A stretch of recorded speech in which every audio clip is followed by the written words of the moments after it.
puissant nom de notre Seigneur Jésus-Christ, demeurez tous bénis, demeurez tous bénis. Et ce soir, c'est notre soirée. C'est la soirée où nous allons prier. Et c'est la soirée où nous allons briser les autels. Nous allons combattre certains autels de famille ce soir. Et nous allons prendre autorité. Car comme je l'ai annoncé en journée sur notre plateforme, j'ai dit ce soir spécialement, on devait prier sur comment. Donc on devait prier sur l'autel, sur les autels de famille et les autels même dans nos vies. Et j'avais dit que le thème de ce soir, car le thème général, parce que nous aurons plusieurs vendredis comme ce vendredi, et j'avais dit que ce vendredi, on devait prier sur un sous-thème. Le thème d'abord est la délivrance des autels maléfiques. Et le sous-thème sur lequel nous allons prier aujourd'hui est c'est quoi un autel et les types d'autels que nous pouvons rencontrer. Donc nous parlerons ce soir c'est quoi un autel et des types d'autels. Ce soir tu sauras déjà c'est quoi un autel. Et ce soir, on essayera d'énumérer certains types d'autels qui peuvent se présenter à vous, car il y a des autels que tu peux ignorer même toi-même que c'est un autel. Et cela parle contre ta vie et cela est ce qui détruit ta vie, détruit la vie de ta famille. Amen.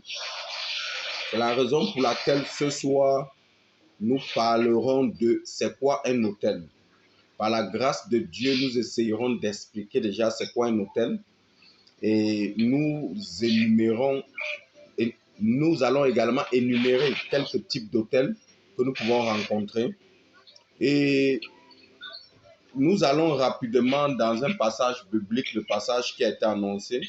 Si tu as ta Bible, prends le livre de Nombre, autant pour moi. Vous allez voir un monsieur, Nombre chapitre 23, un monsieur appelé Balaam, qui a appelé un tradit praticien, si je veux le dire ainsi, ou alors un marabout, si je veux le dire ainsi, quelqu'un qui conjuguait des sorts pour pouvoir maudire le peuple d'Israël. Nous verrons son cas, et cet homme s'appelait Balaam, et Balak, qui était le roi, a appelé cet homme de venir maudire le peuple d'Israël. Amen. Donc, nous allons voir,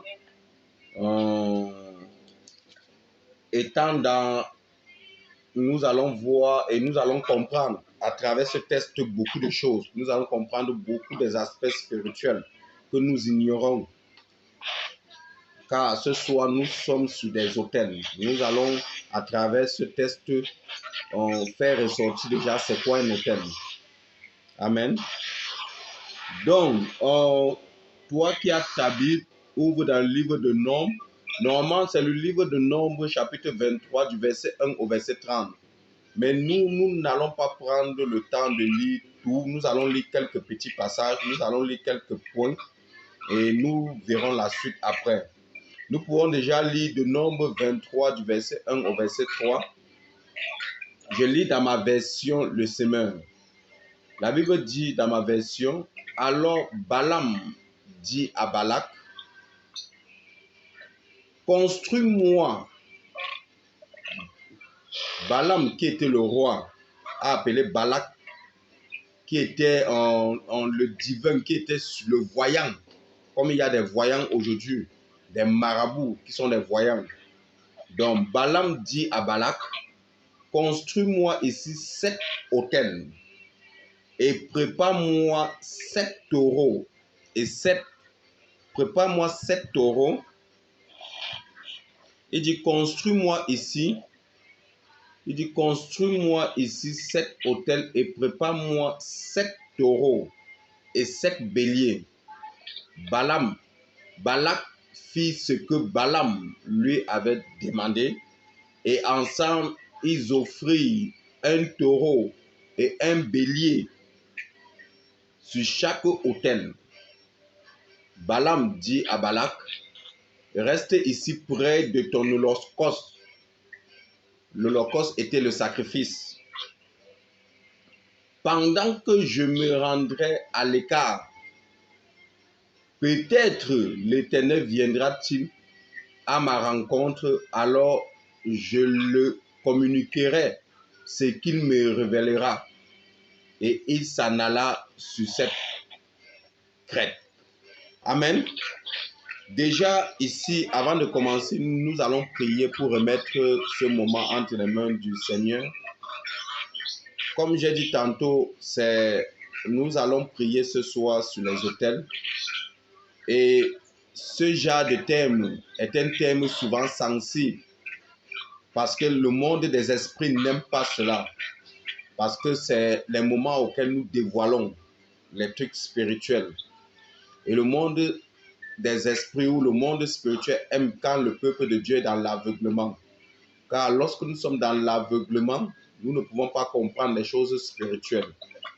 Donc nous allons prier pour remettre ce moment entre les mains du Seigneur afin qu'aucune force satanique ou diabolique ne puisse troubler ce moment. Père, nous remettons ce moment entre tes mains. Nous prions que tu te manifestes puissamment dans ces moments. Père, dispose tes anges autour de nous afin qu'ils campent, nous protègent, nous guident, nous donnent la sagesse et l'intelligence de faire des trucs normalement. Père, opère puissamment ce soir dans ton puissant nom de Jésus-Christ, j'ai prié. Amen, amen, amen. Donc, j'étais en train de dire tantôt,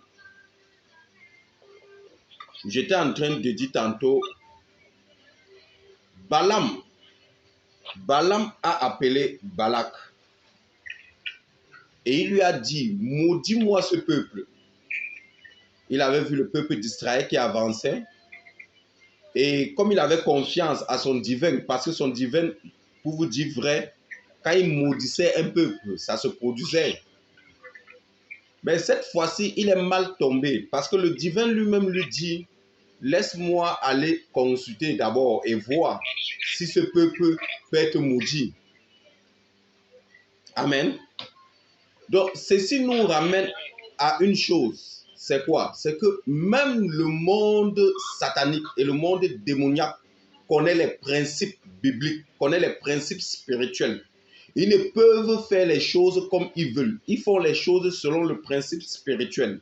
Vous avez vu par exemple dans Job, lorsque Satan, en passant, a eu la permission de Dieu pour pouvoir toucher Job.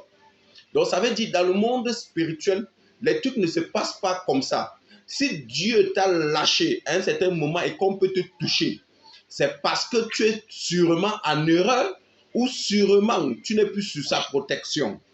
Parce qu'on ne peut te toucher si tu es sous la protection du sang de l'agneau. Donc ici, vous allez voir, Balak dit à Balaam, laisse-moi aller consulter. Ça veut dire quoi? Ça veut dire qu'il avait connaissance des pratiques spirituelles. Il avait connaissance de ce qui se passe lors d'une malédiction. Pourquoi? Parce que si quelqu'un te maudit, alors que tu n'es pas en tort, cette malédiction retourne sur lui-même. C'est la raison pour laquelle Balaam dit, laisse-moi aller consulter l'Éternel, laisse-moi aller voir si ce peuple peut être maudit. Et si vous lisez la suite, parce que je n'ai pas tout fini, je vous avais envoyé le texte pour que vous puissiez lire tout Nombre 23. C'est très important. Il faut lire tout Nombre 23, il faut lire entièrement Nombre 23 pour comprendre.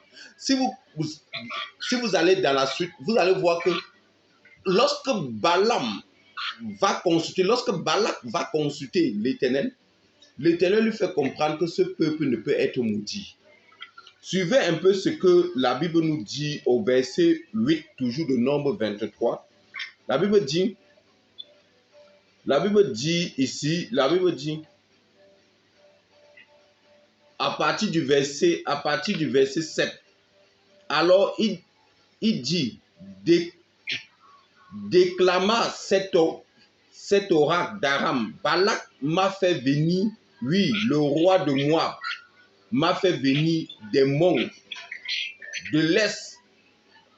Allons maudire Jacob. Donc, c'est Balaam qui est en train c'est Balak qui est en train de parler à Dieu en disant, Balaam, le roi des Moab, m'a fait venir pour maudire Jacob. Car le peuple d'Israël se surnommait Jacob. Pourquoi? Parce que le nom de Jacob avait été changé en Israël. Donc, Balaam est en train de parler en disant à Dieu, ah, c'est pas moi, mais on m'a fait venir pour maudire ton peuple. Et voici ce que Dieu répond au verset 8. Il dit, mais comment maudirais-je? Dieu ne l'a pas maudit. Donc, lui-même, Balaam dit, mais comment je veux maudire ce peuple si Dieu lui-même n'a pas maudit ce peuple? Si Dieu lui, ça veut dire quoi? Si Dieu lui-même n'a pas lâché ce peuple, si Dieu lui-même n'a pas enlevé sa main sur ce peuple. Je vous explique tout ça pour pouvoir venir dans la définition de l'autel plus tard et dans les types d'autels. Il faut d'abord comprendre le principe de comment un autel peut agir, comment la malédiction sur un autel peut agir, autant pour moi. Donc il dit, comment menacerai-je celui que l'Éternel ne veut pas menacer? Suivez bien. Comment menacerai-je celui que l'Éternel ne veut pas menacer? Ça veut dire quoi? Ça veut dire, si l'Éternel ne veut pas te menacer, quand l'Éternel ne veut pas te menacer, ça veut dire quoi? Ça veut dire que tu marches selon lui. Mais si tu te détournes de la voie de Dieu, ou alors s'il y avait une sentence sur ta vie de malédiction, la sentence peut venir de qui? Peut venir de tes ancêtres jusqu'à ta 3e, 4e génération. Cette sentence peut parler contre toi. Cette sentence de malédiction peut parler contre toi. Donc s'il y avait un autel maléfique qui était sur ta vie, et que quand tu as donné ta vie en Christ, tu n'as pas pris le temps de briser cet autel. Même quand tu es en Christ, cet autel continue à parler sur ta vie. C'est la raison pour laquelle, lorsque quelqu'un vient en Christ, on doit prendre le temps de causer avec lui, échanger avec lui pour comprendre les différents autels qui étaient dans sa famille. Et nous allons comprendre sur les types d'autels. Ça peut être les arbres, ça peut être les calebasses, ça peut être une chambre même. Ça peut être beaucoup de choses. Et souvent, ta famille a adoré ça. Mais quand toi, tu viens en Christ, on n'a pas pris le temps de briser ça dans ta vie, de couper le lien avec toi. Et quand tu viens, cet autel continue à t'appeler, à parler sur ta vie. Et Dieu se fâche contre toi. Et cela fait en sorte que tu n'as pas la faveur devant Dieu. Parce que cet autel a toujours le commandement sur ton nom. Mais si celui qui t'a appelé en Christ, ou alors celui qui t'a amené en Christ, qui t'a évangélisé, qui t'a fait connaître Christ, a pris le temps de te mettre en jeûne, a pris le temps de briser tout lien familial dans ta vie, tu verras qu'en entrant en Christ, tu laisses toutes choses derrière toi et tu deviens une vraie nouvelle créature sans aucun lien qui parle sur ta vie. Et c'est l'erreur que beaucoup font. Lorsque beaucoup viennent en Christ, on ne prend pas le temps de briser les malédictions, de briser les autels qui étaient dans sa famille et qui parlaient en son nom. Et c'est ça notre problème. Parce que même ton nom que tu portes, c'est un autel. Et imagine ton nom que tu portes était le nom de ton père qui était un grand sorcier dans le village, ou bien qui était un grand lion, ou bien qui était comment on dit en tribune bamileke, un kunga, ou bien alors un grand notable sur lequel son nom était appelé dans le monde mystique. Et ce nom, il te transmet ce nom. Ça veut dire dans la transmission de ce nom, il te transmet ce nom avec ses autels. Et il y a beaucoup de choses que les enfants de Dieu ignorent. À un moment, ta vie ne marche pas, ta vie est bizarre. Tu te demandes que, mais qu'est-ce qui ne va pas? Je prie, ça ne donne pas. Je fais ceci, ça ne donne pas. Pourquoi? Parce qu'il y a un autel qui parle contre toi et qui empêche que ta prière soit entendue par Dieu. C'est la raison pour laquelle certains enfants de Dieu ne comprennent pas pourquoi les trucs ne bougent pas, les trucs ne marchent pas. Je te dis vrai, regarde, ce qui est sûr, si tu meurs, tu vas aller. Si tu es en Christ, si tu meurs, tu vas aller au ciel. Mais cet autel t'empêche d'être heureux. Et cet autel t'empêche de posséder dans ce monde. Donc, pour pouvoir être heureux et être victorieux, il faut prendre le temps de briser l'autel de famille qui continue à empêcher ton bonheur. Et c'est l'erreur que beaucoup d'enfants ne font pas. Ils continuent à rester dans la pauvreté. Pourquoi? Parce qu'il y avait une hôtel de pauvreté qui était dans sa famille. Et il est venu en Christ, il n'a pas pris le temps de briser cet hôtel de pauvreté. Même en Christ, il continue à être pauvre. Il va mourir, il va aller au ciel, mais il sera pauvre dans ce monde présent. Mais s'il avait l'intelligence, la sagesse de briser cet hôtel, il deviendra riche, il deviendra victorieux sur cette terre avant d'aller au ciel. C'est la raison pour laquelle vous allez voir beaucoup d'enfants de Dieu, même maladifs. Ils seront tous maladifs, parce qu'il y avait une hôtel de maladie dans leur famille. Ils n'ont pas pris le temps de briser cela. Ça veut dire quoi? Ça veut dire même en Christ, ils vont continuer à être malades jusqu'à mourir en Christ. Ils vont mourir à au ciel, mais ils ne pourront pas vaincre la maladie parce qu'ils n'ont pas pris le temps de combattre l'hôtel de maladie qui était dans leur famille. C'est ça les réalités spirituelles. C'est la raison pour laquelle certaines personnes ont des problèmes d'études, ils ne comprennent pas. Ils disent que mais ça c'est même quoi ça? Comment m'en sortir? Comment me libérer de ça? Mais c'est simple. Brise ce qui vient de ta famille ou bien alors brise ce qui provient de toi-même. Le problème peut provenir de toi-même, peut provenir de tes péchés. Et vous allez comprendre une chose, vous allez comprendre ce que je suis en train de dire, que le problème peut provenir de tes péchés avant que j'aille même dans la définition de Dieu l'autel. Lorsqu'on prend la Bible dans Nombre 23, toujours dans Nombre 23 au verset 19 à 21, lisons un peu, vous allez comprendre une chose. Vous allez comprendre que le péché a une grande porte pour ouvrir les autels, pour permettre à certains autels sataniques de t'atteindre. Donc, par exemple, un marabout en train de faire un autel avec ton nom pour pouvoir t'atteindre. Et si tu es dans le péché, ça va t'atteindre parce que étant dans le péché, tu n'es plus sous la protection du Seigneur. Lisons Nombre 23, verset 19 à 21. Vous allez comprendre.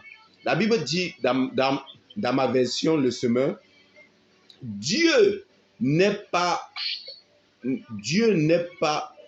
homme pour mentir, ni humain pour se repentir. N'a-t-il jamais parlé sans qu'il tienne parole? N'a-t-il jamais parlé sans qu'il tienne parole?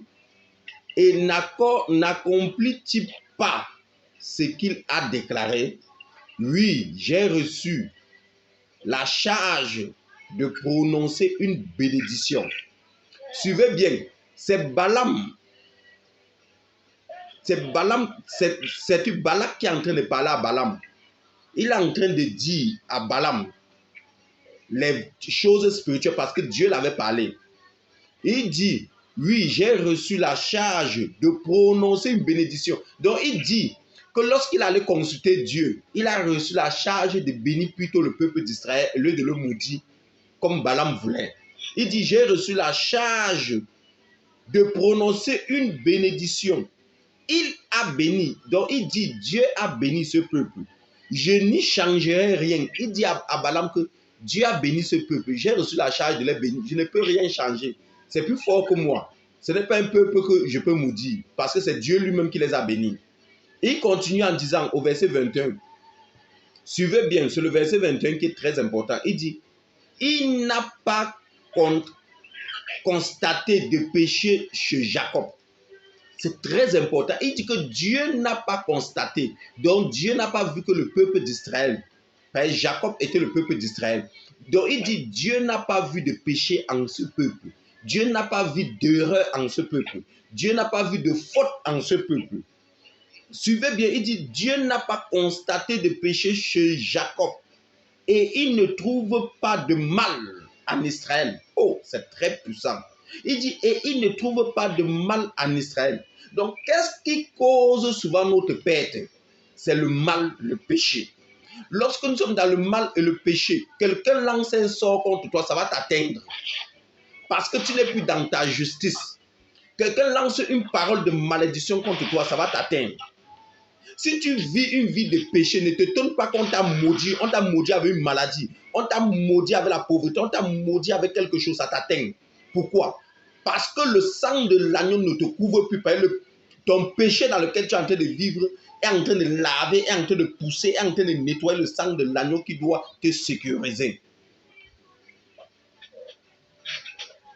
C'est la raison pour laquelle même la parole dit n'attristez pas le Saint-Esprit. Attrister, c'est quoi? Ça veut dire ton péché fait en sorte que tu as même mal à l'aise le Saint-Esprit, il s'éloigne de toi. Donc il dit Dieu n'a pas trouvé de péché chez Jacob. Il n'a pas constaté le mal en Israël. Oui, l'Éternel, son Dieu, l'Éternel, le Dieu d'Israël, est avec lui. Donc ça veut dire quoi? Dieu est avec toi lorsqu'il n'y a pas de mal en toi, lorsqu'il n'y a pas de péché en toi.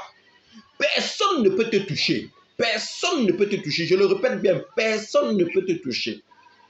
Si tu vois on arrive à te toucher, il faut constater que dans ta maison ou dans ta maison familiale, il y a le mal. Il y a quelque chose qui est en train d'éloigner la présence des anges de l'Éternel pour te protéger, te sécuriser. C'est qu'il faut comprendre qu'il y a quelque chose qui est le moteur de tous tes problèmes. Il dit, Dieu n'a pas trouvé de péché chez Jacob, il n'a pas trouvé le mal en Israël. Il continue en disant, oui, l'Éternel, son Dieu, est avec lui. Pourquoi? Parce que l'Éternel aime s'asseoir, rester dans un endroit pur. Dans ses rangs retentit l'acclamation royale. Il dit dans ses rangs, dans les rangs d'Israël, donc au milieu d'Israël, on entend que l'acclamation royale. Donc ça veut dire quoi? Ça veut dire que Israël a la faveur royale. Ils sont intouchables.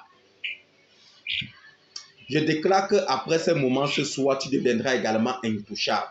Tu deviendras également intouchable. Tu auras une faveur divine. La faveur divine de l'Éternel s'abattra sur toi.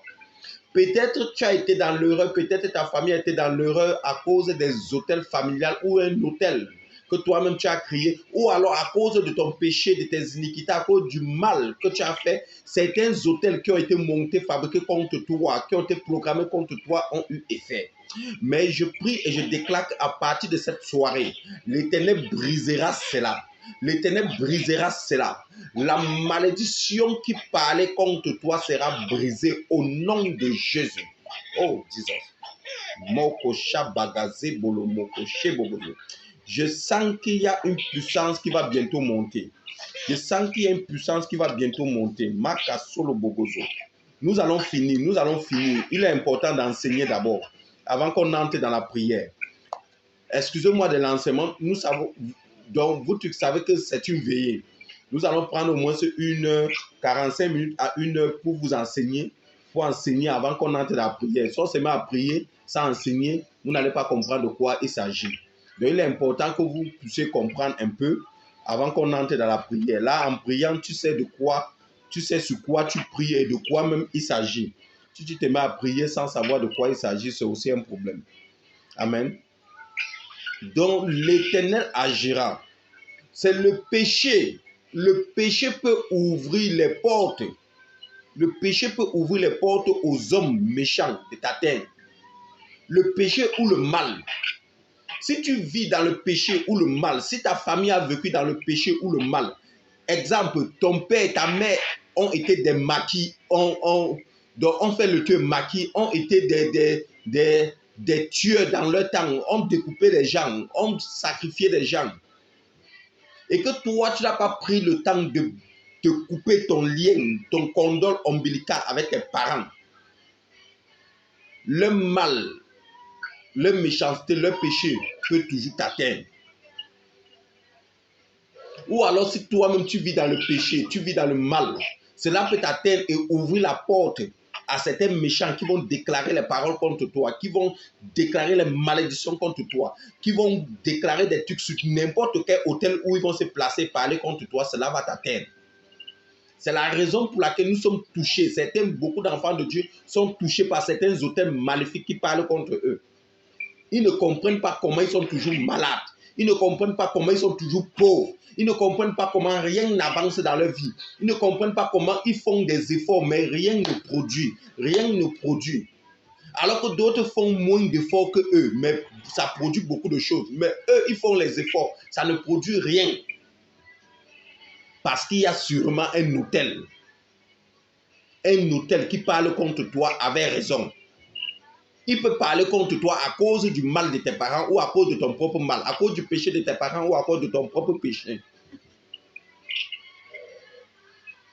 C'est ça un hôtel. C'est ça un hôtel. Un hôtel agit. Un hôtel a les oreilles. Un hôtel entend. Un hôtel écoute. C'est la raison pour laquelle, quand tu connais le mystère des hôtels, et nous allons prendre au moins un mois, 2 mois pour parler sur les hôtels. Il y a beaucoup d'enseignements dessus. Il y a les différents types d'hôtels. Comment toi-même tu peux monter ta propre hôtel. Comment toi-même tu peux monter ton propre hôtel, autant pour moi. Il y a tout ça. Nous allons voir tout ça. Et tu vas voir comment toi-même tu peux combattre hôtel contre hôtel.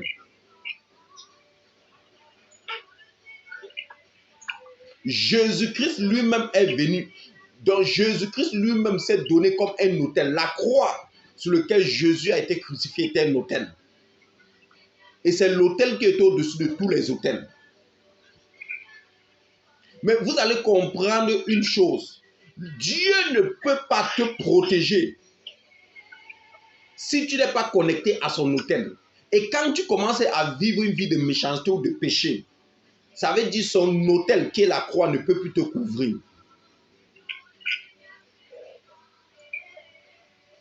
Il y a beaucoup qui induisent les enfants de Dieu dans l'erreur en disant si tu as donné ta vie en Christ, tu es sauvé, machin et autres. C'est une erreur, c'est une erreur.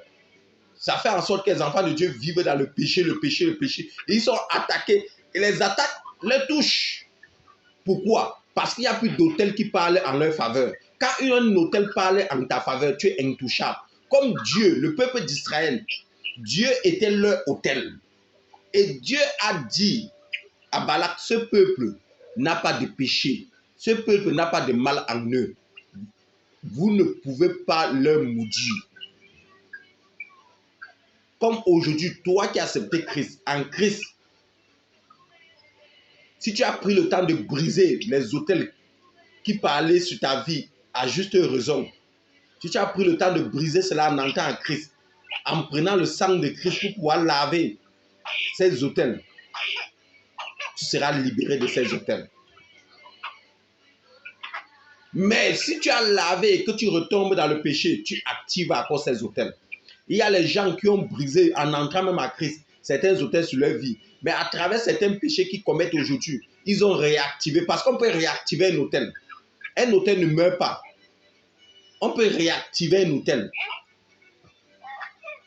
On peut réactiver un autel. C'est la même chose avec certaines personnes. Leur autel, ils ont abandonné les fétiches et autres, ils sont venus en Christ. À un moment, les réponses en Christ étaient lentes. Ils se sont dit que mieux vaut que je retourne dans mon ancien autel. Donc ça veut dire quoi? Chez les marabouts. Ils sont allés réactiver l'autel. On peut réactiver un autel. Ils sont allés réactiver l'autel des tueurs marabouts. Il est important de comprendre cela. Il est important de comprendre cela. Mais Christ a été Christ alors est le meilleur autel. Il est l'autel, le sacrifice parfait. Donc, c'est quoi un autel? C'est quoi un autel? Vous allez voir que l'autel est un lieu destiné au sacrifice et aux holocaustes. Quand vous prenez Exode 20 au verset 24, vous allez voir comment Dieu parle. Dieu parle à son peuple. Il parle à Jacob. Et Jacob, il dit à Jacob de faire un autel, de construire un autel et de faire un sacrifice sur cet autel. Et vous voyez, dans l'ancien temps, c'était les animaux et autres qu'on utilisait pour pouvoir faire des sacrifices dans les autels. Donc, un autel, c'est quoi? Un autel, c'est un lieu. C'est un lieu où on fait un lieu qui est destiné, un lieu qui a été arrangé, préparé pour des sacrifices. Et nous allons voir les types d'autels. Parce que tu es là, tu ne sais pas. Peut-être il y a un type d'autel qui se présente à toi constamment dans ta famille. Toi-même, tu te ignores. Alors que sur ce type d'autel, on prononce ton nom tous les jours. On prononce ton nom familial tous les jours. On dit par exemple, les enfants de la famille telle. Oui, hôtel. On garde les, protège-les. Cet hôtel continue à vous protéger. Cet hôtel continue à parler en votre faveur ou bien à parler contre vous. Donc les hôtels peuvent être sur deux formes. Il peut y avoir les hôtels sataniques, donc démoniaques, et il peut y avoir les hôtels de Dieu.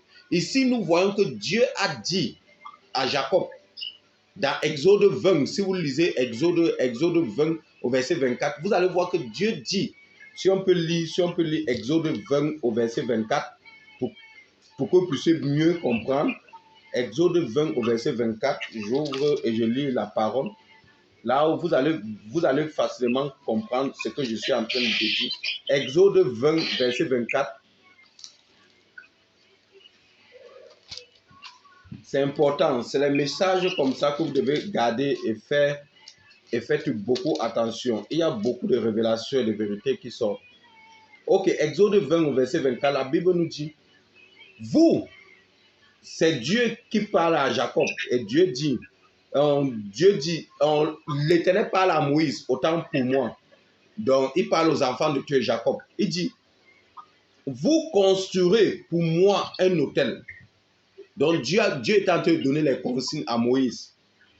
Il dit, vous construirez pour moi un autel en terre sur lequel vous offrirez vos holocaustes. L'Éternel donne les consignes. Il dit, vous construirez pour moi un autel en terre sur lequel vous offrirez des holocaustes et vos sacrifices de communion, votre petit et votre gros bétail, en tout lieu où je rappellerai mon souvenir. Donc ça veut dire quoi? Ça veut dire chaque fois que Dieu voulait se souvenir de son peuple, il voyait l'autel sur lequel le peuple venait faire les sacrifices. Donc comme j'étais en train de dire, un autel c'est quoi? C'est un lieu destiné au sacrifice. Et l'autel peut être destiné au sacrifice maléfique ou alors au sacrifice de Dieu.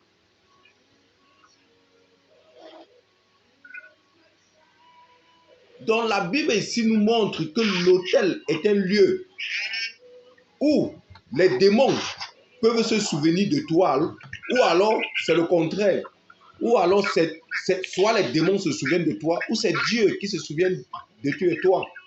Dans ta vie, il y a quel autel? Il y a quel autel dans ta vie? C'est la question que je te pose. Tu dois te poser la question toi-même. Ma vie est bâtie sur quel autel? Amen. Amen. Donc, nous voyons ici que Dieu, dans Exode 20 au verset 24, Dieu demande à Moïse que le peuple de Jacob, le peuple d'Israël, va construire un autel, qu'ils aillent bâtir un autel. Donc, l'autel ici, comme j'ai dit, c'est un lieu destiné au sacrifice.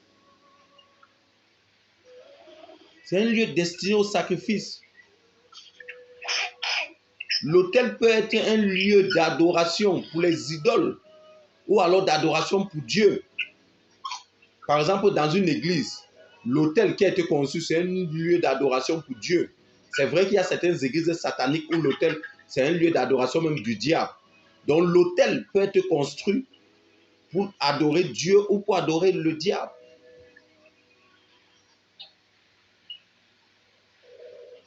Donc, les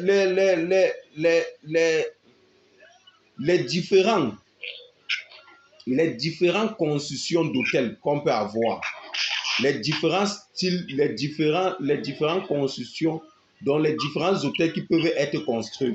Un peu comme Dieu a dit à Moïse de construire un hôtel, de bâtir en terre. Dans les différents hôtels que vous pouvez trouver quelque part, premièrement, il y a une table à manger spirituelle. Par exemple, dans les royaumes par exemple de l'eau, dans les royaumes par exemple sataniques, de l'air, Ils ont des tables à manger où ils mettent leur nourriture spirituelle, le corps des gens, les viandes humaines qu'ils ont pris. Donc une table à manger spirituelle où les esprits sont servis à manger. Donc les esprits viennent se servir à manger là-bas. Ça peut être un hôtel. Deuxièmement, un lieu d'échange spirituel où du sang est échangé pour autre chose. Si vous voyez un endroit où on vient verser le sang constamment, où on vient verser le sang, il faut comprendre que c'est un hôtel. Même si c'est le sang de la poule, même si c'est la perdrix, où on vient verser et on parle des choses, on dit des trucs, c'est un hôtel. Tu ne dois pas être associé à ça. Mais chaque fois que tu t'associes, même si tu dis que tu regardais seulement, tu t'associes, tu es partisan de cet hôtel. Tu dois refuser cela, ne même pas te mettre à côté. Troisièmement, un lieu où l'on entre en contact avec le monde spirituel. Et cela pourrait être des bons ou des mauvais esprits. C'est un point d'entrée avec des esprits sur la terre. Donc, vous voyez, il y a souvent certaines chambres au village où on va t'amener, on va te dire, tu vas entrer en contact avec les esprits. C'est les hôtels sataniques. Tout hôtel dans lequel on t'amène et qu'on ne t'amène pas avec le nom de Jésus-Christ, c'est un hôtel satanique. C'est un peu un hôtel qui honore Dieu. Toute chambre dans laquelle on t'a amené, tu es entré. On t'a dit, reste dans la chambre là. Il y a les esprits, les machines qui vont entrer en contact avec toi, qui vont te faire. C'est satanique, c'est diabolique. Cet hôtel, quand tu acceptes de le faire, ça annule la protection de Dieu dans ta vie. Tu es livré à toi-même. Tu es livré à toi-même. Quatrièmement, un lieu de communion spirituelle avec Dieu ou avec les démons. Par exemple, une église, c'est un lieu de communion avec Dieu. Maintenant, il y a aussi les églises sataniques où on communie là-bas plutôt avec les démons. Ce n'est pas toute église qui est vraie. Il y a les églises aussi du diable. Il y a les églises sataniques. Dans un lieu de communion avec Dieu ou les démons. On voit par exemple quand Jacob a bâti l'autel, Dieu avait donné, dans Exode 20 au verset 24, Dieu avait donné les instructions à Jacob. Quand Jacob a bâti l'autel, Jacob a bâti l'autel à qui? À Dieu. Donc cet autel était un souvenir pour Dieu auquel il devait regarder cet autel chaque fois et se souvenir de son peuple. Donc tous ceux qui venaient faire des sacrifices là-bas faisaient à qui? À Dieu. Car c'était un lieu destiné à Dieu. Mais il y a les hôtels contraires. Amen. Je dis quand Jacob, Moïse, autant pour moi. Et si vous prenez l'autel que Jacob a bâti, si vous prenez Genèse 28 au verset 12, si tu as ta Bible, ouvre dans le livre de Genèse 28 au verset 12, tu vas voir l'autel où Jacob lui-même a bâti. Au verset 12, je vais lire, la Bible dit quoi? La Bible dit, en Genèse 28, verset 12, la Bible dit, et voici, regardez, un autel qui est bâti pour Dieu, comme l'autel que Jacob avait bâti pour Dieu. Suivez bien.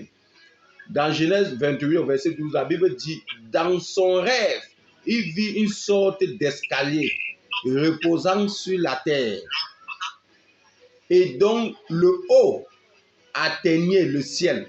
Donc, l'autel que Jacob avait bâti, il a vu dans son rêve comment il y avait un escalier sur son autel qui atteignait jusqu'au ciel. Et suivez la suite. Et voici que des anges de Dieu montaient et descendaient ces escaliers. Donc il a vu que son autel était un autel que Dieu avait approuvé, sur lequel les anges montaient et descendaient. Donc quand ton autel est bâti pour Dieu, c'est un autel qui parlera en ta faveur. Parce que les anges monteront et descendront sur cet autel. Et ils te béniront, ils te protégeront, ils te sécuriseront. Ils vont te sécuriser, toi et ta famille. Comme cet hôtel que Jacob avait bâti. Mais si Jacob avait plutôt bâti un hôtel au diable, ça veut dire que les escaliers là, c'est les démons qui devaient monter et descendre. Comme les hôtels que nous, dans notre ignorance, beaucoup d'entre nous, nous avons bâti au village, à travers les funérailles, à travers les crânes, à travers ça, nos parents ont bâti, beaucoup d'entre nous, nous avons donné notre vie en Christ, mais nous ne nous sommes pas détachés de ça. Peut-être que tu ne parles plus, mais tu n'as pas pris le temps de briser cela dans ta vie. Et les démons des hôtels que tes parents ont bâtis là continuent à descendre dans ta vie et monter. Continuent à descendre et monter. Il y a un escalier sur ta vie, tu ne sais pas. Et de cet escalier, parce que toi-même tu es un hôtel, l'hôtel a été bâti en ton nom. Donc sur ta vie, sur ton nom, montent les démons, descendent les démons, montent les démons, descendent les démons. Et tu ne les vois pas. Et toute chose est mauvaise dans ta vie, tu ne comprends rien. Et tu sais pourquoi toute chose est mauvaise? Parce que tu as accepté Christ, mais en acceptant que tu ne les as pas brisés. Et ces démons sont jaloux du fait que tu as accepté Christ, mais eux, ils sont toujours là. Ils ne sont pas complètement partis. Et tu continues à servir Christ. Ça les énerve. C'est la raison pour laquelle, pour te décourager, pour que tu reviennes complètement à eux, qu'est-ce qu'ils font? Ils détruisent ta vie. Ils rendent toutes choses difficiles dans ta vie. C'est ça la réalité spirituelle. Certains vont dire que quand on accepte Christ, on n'a plus les démons. C'est un mensonge. C'est un mensonge. Tu n'as pas pris le temps de faire le brisement quand tu as reçu Christ. Brisement complet, total. Quand on reçoit Christ, on doit prendre le temps de faire le brisement parce qu'il y a les hôtels que nos parents ont bâtis à notre nom, donc à notre nom de famille que nous portons. Les hôtels que toi-même seulement tu as bâtis, peut-être tu as fait beaucoup d'avortements, peut-être tu as fait beaucoup de trucs, il y a les péchés et autres qui ont créé en toi-même des hôtels de maléfiques sataniques. Mais tu as donné ta vie en Christ, tu n'as pas pris le temps de faire le brisement de tout ça. Et tu crois que tout est facile comme ça? Il y a certains de ces hôtels qui continuent à t'appeler ou alors qui continuent à ouvrir les portes en sorte que les méchants arrivent à te toucher, arrivent à te jeter les maladies, arrivent à te jeter les sorts. La seule chose en Christ, c'est que tu as le salut. Mais tu vas vivre une vie difficile sur cette terre. Pourquoi? Parce qu'il y a certains hôtels que tu n'as pas pris le temps de régler. Tu n'as pas pris le temps de te déconnecter de. Tu n'as pas pris le temps de fermer certaines portes des péchés que tu as eu à commettre qui continuent à t'appeler, qui continuent à crier contre toi. Et c'est ça qui crée tous tes malheurs. C'est ça qui crée toute ta malchance, tous tes problèmes. C'est vrai, tu vas mourir, tu vas aller au ciel. Mais tu vas vivre une vie de misère sur cette terre à cause des hôtels ou à cause des péchés, des iniquités qui ouvrent la porte en sorte que les marabouts, les féticheurs peuvent t'atteindre. Amen. Nous devons faire attention. Nous devons faire attention. Cinquièmement, cinquième style d'hôtel qu'on peut trouver, c'est un lieu où les alliances sont faites avec des puissances spirituelles. Un lieu où les alliances, imaginons, il y a les hôtels qui sont des arbres dans les quartiers, dans les villages, où on dit que chacun, si tu veux être béni, il faut aller verser du vin là-bas, où tu verses les choses, où tu verses les machins, la nourriture. Il y a les gens, ils vont prendre la nourriture, aller verser là-bas, dire qu'ils donnent aux ancêtres. Tu donnes à quel ancêtre? Quelqu'un est mort, tu vas lui donner la nourriture. La Bible nous dit dans le livre de Ecclésiaste 9, au verset 4, les morts sont morts. Les morts sont morts. Ils ne sont plus parmi les vivants. Ils n'ont plus rien à faire avec les vivants. Toi, tu peux donner la nourriture. C'est un hôtel que tu es en train de crier sur les démons. Tu donnes la nourriture aux démons. Et ils vont alors te répondre. Par exemple, on dit qu'on parle avec les crânes. Tu parles avec le crâne de quoi? La personne est morte, tu parles avec quoi son crâne? Il est mort, laisse-le dans sa mort, laisse-le en paix. Occupe-toi des vivants. L'argent, tu vas aller laver les crânes là, donne ça à un vivant, peut-être ça va te l'aider. Vous vous occupez des morts alors qu'ils ont vécu pour eux, ils sont morts. Laissez les morts où ils sont. La Bible dit laissez les morts où ils sont. La Bible parle même du lion. La Bible dit un chien vivant vaut mieux qu'un lion qui est mort. Est-ce qu'un lion qui est vivant peut se tenir, un chien qui est vivant et un lion qui est vivant, le chien peut se tenir devant le lion. Le lion va le manger. Mais la Bible dit qu'un chien qui est vivant, le chien, lui, il est vivant, le lion est mort. Donc le lion ne peut plus rien faire à un chien. Donc c'est pour dire quoi? C'est pour dire que le mort est mort. Laissez le mort où il est. Vous partez donner un sacrifice. Où il y a les arbres dans les quartiers, les arbres dans où il y a les calebasses, il y a des trucs de lesquels chacun peut verser les choses en disant que non, on verse pour attirer la bénédiction. On verse pour... C'est un hôtel, mon frère, ma soeur. C'est un hôtel que tu bâtis. Ne t'étonne pas de ce qui va t'arriver. Parce que toi-même, tu n'as pas bâti ton hôtel seul. Tu peux te connecter à cet hôtel. Tu verses la nourriture, tu donnes une contribution. Ça veut dire que tu es en train de te connecter à cet hôtel. Donc, ce qui va t'arriver, ne te plains pas à Dieu. Ou bien on dit qu'on veut aller chez un marabout. Tu dis que non, moi, je ne pars pas chez le marabout. La famille te met la pression que, ok, donne alors ta contribution. Si tu ne pars pas, il n'y a pas de problème. Toi, tu enlèves ta contribution, tu donnes. Erreur. Ton argent pas par là, ton nom là-bas. Ton argent est sur l'hôtel du marabout là. Donc n'importe quoi qu'on va faire, ça va t'atteindre. Parce que tu as ouvert une porte. On dit funérailles. Tu dis que non, je ne pars pas moi aux funérailles. On dit, ok, donne ta part de contribution, tu donnes. Erreur. Tu peux aller au deuil. S'il faut donner ta contribution pour faire un deuil, pour organiser un deuil, tu donnes. Mais si on dit que c'est par rapport aux funérailles, dis que tu n'es pas dedans. On fait ça sans toi. S'il y a deuil, tu pars au deuil. La Bible nous demande d'enterrer nos morts. S'il y a deuil, tu pars à ton deuil, tu enterres ton mort, tu fais ce qu'il faut faire pour le deuil, tu enterres, on a fini d'enterrer, s'il y a une collation, on mange, après ça, tu prends ta route. Histoire qu'on va danser pour le mort, on va faire ceci, machin, ce n'est plus ton problème là-bas. Le reste là, ça devient maintenant des hôtels. Toi-même, tu vas ouvrir la porte aux démons.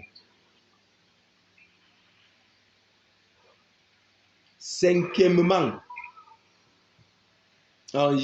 sixièmement, autant pour moi, c'est aussi un lieu de délibération, de décision, d'action, qu'elle soit négative ou positive.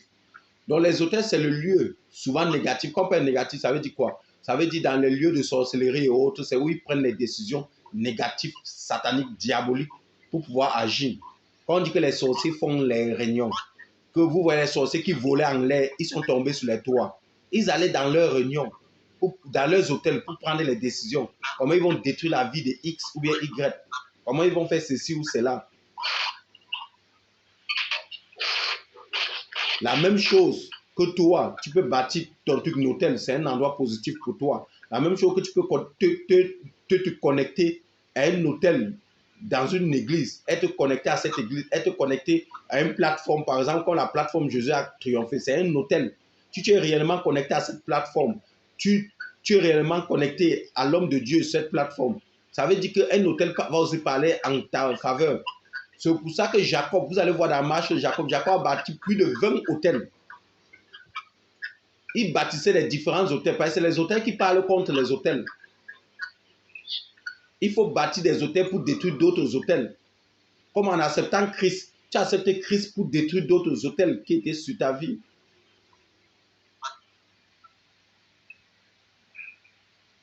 Donc, pour finir, avant qu'on entre dans la prière, parce que j'avais dit on avait au maximum 1 heure d'enseignement, on ne va pas trop durer. Pour finir, nous allons voir, il y a 2 types d'hôtels. Il y a 2 qualités d'hôtels. Il y a le premier hôtel, c'est l'hôtel de Dieu, l'hôtel pour Dieu. Donc, il y a 2 qualités d'hôtels qui peuvent être bâtis. 2 types d'hôtels qui peuvent être bâtis. L'hôtel pour Dieu. Donc, vous allez voir que dans la Bible, Samuel a bâti un hôtel en Israël. Et lorsque Samuel a bâti cet hôtel, vous allez voir que ça a plu à Dieu. Dieu a envoyé un tonnerre pour pouvoir approuver cet hôtel. Amen. Le tonnerre a résonné du ciel. Et cet hôtel que Samuel avait bâti, ça a permis au peuple d'Israël de battre leurs ennemis, les Philistins. Donc ça veut dire quoi? Ça veut dire que quand il y a un hôtel qui parle au nom de Dieu, Dieu se manifeste à travers cet hôtel et Dieu détruit tous tes ennemis derrière cet hôtel. Si c'est les ennemis de la pauvreté, il détruit cela. Si c'est les ennemis du malheur, il est détruit. Vous pouvez le voir après, on n'a pas le temps de lire dans 1 Samuel en 7, du verset 1 au verset 17. Vous pouvez lire ça après. 1 Samuel chapitre 7, verset 1 au verset 17.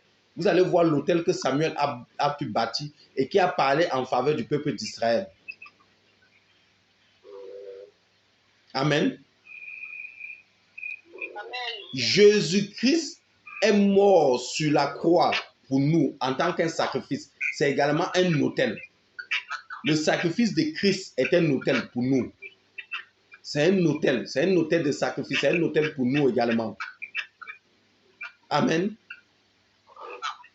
Le deuxième type d'autel qui peut être bâti, c'est un autel pour les démons. C'est l'autel satanique. Amen. Et vous allez voir que dans l'autel satanique, quand nous prenons 1 Roi 13, vous allez voir que en Joroba, il avait bâti un autel à Bethléem, à Bethel. Et cet autel était un autel satanique. Ce n'était pas un autel de Dieu. Vous allez voir également la différence entre un autel de Dieu et un autel satanique. Regardez quand Élie a affronté les plus de 400 faux prophètes de Baal. Qu'est-ce qui s'est passé? Les prophètes de Baal avaient monté leurs autels. Ils ont appelé le feu, le feu, le feu. Le feu n'est jamais descendu. Pourquoi? Parce qu'ils se battaient contre Dieu. Lorsque tu te bats contre Dieu, tu ne peux pas vaincre. Lorsque Élie, lui, a monté son autel, dès qu'il a fini sa prière, la Bible déclare que le feu a tout consumé. Pourquoi? Parce que Dieu était avec Élie et Dieu a répondu à la prière d'Élie. C'est la même chose avec Balaam et Balak. Lorsqu'ils ont bâti l'autel pour vouloir maudire le peuple d'Israël, Balaam lui-même, Dieu lui-même a parlé à Balaam en lui disant que tu ne peux pas maudire ce peuple. Ce peuple, c'est mon peuple. Il n'y a aucun péché en eux. Il n'y a aucune faute en eux. Il n'y a rien en eux qui permet qu'on les maudisse. Ton autel ne peut pas marcher contre eux. Donc, lorsque tu es sous la couverture, la protection du Christ, aucun autel ne peut parler contre toi. Mais pour cela, il faudrait que lorsque tu as accepté Christ, tu as pris le temps de briser, d'entrer dans un brisement. Et c'est la raison pour laquelle le meilleur brisement, lorsque tu as accepté Christ, ton père spirituel, celui à qui tu as accepté Christ, au moment où tu as accepté, tu es avec lui, va prendre le temps de te briser. Et beaucoup de chrétiens n'ont pas été brisés. Ils ne sont pas passés par le brisement des liens familiaux, le brisement de leur vie d'avant, le brisement de certaines portes qu'ils avaient ouvertes dans leur vie. Ils n'ont pas pris le temps d'être brisés. C'est la raison pour laquelle ils sont toujours vaincus. Ta vie, tu vas mourir, tu vas aller au ciel, peut-être, mais tu vas vivre une vie malheureuse sur cette terre. Pourquoi? Parce que tu n'as pas été brisé. Tu n'as pas... Donc, certains autels n'ont pas été brisés dans ta vie. Ces autels continuent à te réclamer. Amen. Nous devons faire attention. Nous allons voir peut-être la semaine prochaine, le vendredi prochain, qu'est-ce qu'un autel satanique. J'ai parlé aujourd'hui des autels, mais la semaine prochaine, dans nos moments de prière, le vendredi prochain, nous allons parler des autels sataniques. Nous allons parler de d'autres types d'autels. Je vous ai dit, nous aurons des séries de prières où nous allons aborder plusieurs styles de tous les autels. Dans les autels, il y a un mystère, il y a beaucoup d'enseignements. Aujourd'hui, nous allons nous arrêter là pour cet enseignement. Nous allons beaucoup prier ce soir pour tous ceux qui sont connectés à cette veillée de prière à distance. Nous allons beaucoup prier. Nous allons prier avec ceux qui sont présents. Nous allons prendre le temps de prier et de briser. Nous allons prendre le temps de prier et de briser. De prier et de briser. De prier et de briser. Nous allons prendre le temps de briser les autels qui ont été ouverts, les portes d'autels qui ont été ouverts dans nos vies, ou bien les portes qui ont été ouvertes en sorte que certains autels maléfiques et sataniques arrivent à nous atteindre. Nous allons prendre le temps de fermer ces portes. Nous allons prendre le temps de briser également certains autels familiaux qui continuent à parler dans nos vies. Nous avons vu que c'est le péché, la méchanceté qui peut ouvrir les portes. La seule fois où Satan a touché un homme juste, c'était lorsque Dieu lui-même avait permis. C'était avec Job. Nous allons prendre le temps de prier, de prier, de prier. Dispose-toi où tu es. Commence déjà à implorer la miséricorde et la compassion de Dieu sur ta vie. Implore sa miséricorde. Implore sur les autels que peut-être tes parents ont bâtis, dans lesquels ton nom continue à être appelé. Dis à Dieu qui te pardonne, qui pardonne la faute de tes parents, qui pardonne la faute de tes parents. Sur certains hôtels que toi-même tu as bâtis dans ta vie inconsciemment ou consciemment, dis à Dieu qui te pardonne toi-même. Sur certaines portes que tu as ouvertes à travers le péché, ta méchanceté, tes fautes et autres, dis à Dieu également qui te pardonne pour ça. Prie pour ces 3 points. Prie pour ces 3 points. Implore la miséricorde, la compassion de ton Dieu. Il se souviendra de toi en ce jour. Il fermera certaines portes du péché, certaines portes sataniques et diaboliques dans ta vie. Élève ta voix et commence déjà à implorer sa miséricorde. Implore sa miséricorde. Dis-lui, Seigneur, j'implore ta miséricorde et ta compassion. J'implore ta miséricorde et ta compassion sur les hôtels que mes parents ont bâtis et que mon nom est toujours associé à ces hôtels. Sur les hôtels que moi-même j'ai bâtis consciemment ou inconsciemment. Sur les portes du péché que j'ai ouvert dans ma vie, les portes de la méchanceté qui permet en sorte que certains hôtels sataniques et diaboliques arrivent à ma terre. J'implore ta miséricorde et ta compassion. Oh papa, souviens-toi de moi, souviens-toi de moi, fasse-moi miséricorde en ce soir, en ce temps de prière. Souviens-toi de moi, Seigneur, souviens-toi de moi, Seigneur. Oh mon Dieu, j'implore ta miséricorde, j'implore ta compassion. Oh papa, souviens-toi de moi, aie pitié de moi, aie pitié de moi. Oh, aie pitié de moi, que par le sang de l'agneau, par le sacrifice au-dessus de tout sacrifice, celui de Jésus-Christ de Nazareth. Oh Père, souviens-toi de moi. Élève ta voix et commence à prier. Prie, prie, prie. Demande à ton Dieu qui se souvienne de toi. Implore sa miséricorde, implore sa compassion, afin qu'il ferme tout hôtel qui parle contre toi, afin que toute porte que toi-même tu as ouverte, toute mauvaise porte, qu'il ferme cela en ce jour. Dis-lui, Seigneur, tu reconnais tes fautes, tu reconnais tes transgressions, tu reconnais tes iniquités, tu reconnais tes péchés, qui t'aide, qui t'aide. Implore sa miséricorde, implore sa compassion. Prie avec ton Dieu, prie à ton Dieu, prie à ton Dieu. Élève ta voix où tu es. Dis-lui, Seigneur, Seigneur, je te demande pardon. Je te demande pardon pour les hôtels de mes parents, pour les hôtels que moi-même j'ai ouverts dans ma vie, consciemment ou inconsciemment. Oh, je te demande pardon pour les portes du mal et du péché que moi-même j'ai ouvertes, qui permet à mes ennemis de ma terre, qui permet aux sorciers de ma terre, qui permet au monde démoniaque et satanique de ma terre. Père, je te demande pardon, papa. Oh Seigneur, souviens-toi de moi en ce soir, en cette soirée. Oh Seigneur, j'implore ta miséricorde.